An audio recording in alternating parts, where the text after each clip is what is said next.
You know, if you wanted to start a business a few decades ago, there was a pretty clear playbook. But today, that playbook has been completely torn up and rewritten from scratch.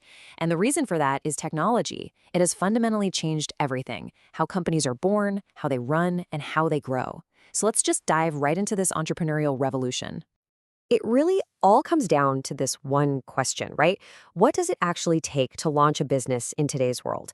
Because as we're about to see, the answer to that question has shifted in some pretty radical ways. So, first things first, let's talk about how technology basically opened the floodgates. It has made it so much easier to get started, which has, in turn, democratized the whole idea of entrepreneurship for millions of people all over the globe. I mean, think about it. It wasn't that long ago that starting a business meant you needed a ton of cash for things like a physical shop and a warehouse full of inventory. And your customers, they were pretty much limited to whoever lived in your town. Fast forward to today, and you can literally launch a global brand from your laptop with almost no startup money. It's just a completely different ballgame. So what's behind this massive shift? Well, it's what I like to call the modern founder's toolkit. And we're not just talking about small improvements here. These are basically superpowers that give today's entrepreneurs abilities that were, frankly, unimaginable for a small business just a generation ago.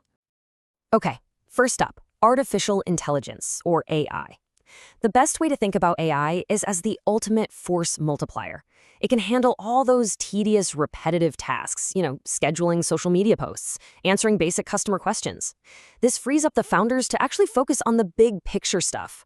For a tiny team, it's like having a dozen extra employees working around the clock for free. And next up, we have data analytics.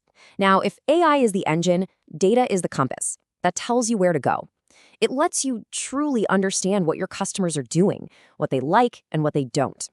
This means you can personalize everything and make smart decisions based on real evidence instead of just, guessing. And the foundation holding all of this up? That would be cloud computing. This is a huge one. It's basically like renting access to a supercomputer instead of having to buy one yourself. It gives even the smallest startup massive computing power and storage whenever they need it, without the insane cost of buying and maintaining hardware. It's truly enterprise-level power for a startup price tag. So here's the bottom line, and this is really important. These technologies aren't just nice-to-haves anymore.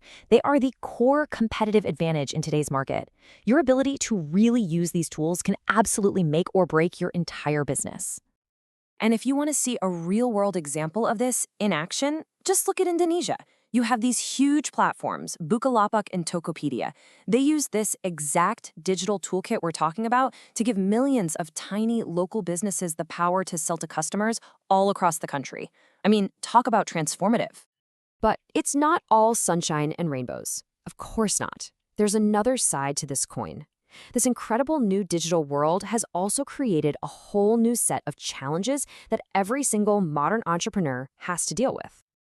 Because all of this access, all of this power, well, it definitely comes with a price. For starters, the more your business lives online, the bigger a target you become for cybersecurity threats that can literally wipe you out overnight. And then there's data.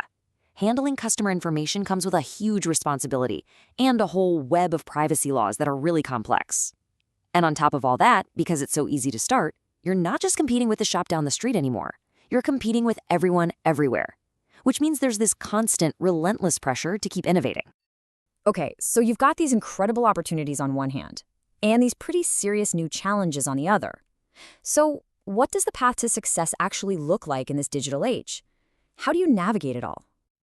It really boils down to three key things. First, creative adaptation. It's not just about having the tools. It's about using them in smart, strategic ways. Second, responsible innovation. You have to use this tech ethically, especially when it comes to people's data. And third, you have to be a continuous learner. Digital literacy isn't something you learn once. It's a constant commitment to keeping up. And that really leads us to the biggest takeaway of all. Success in this era isn't just about using technology anymore. It's about mastering it.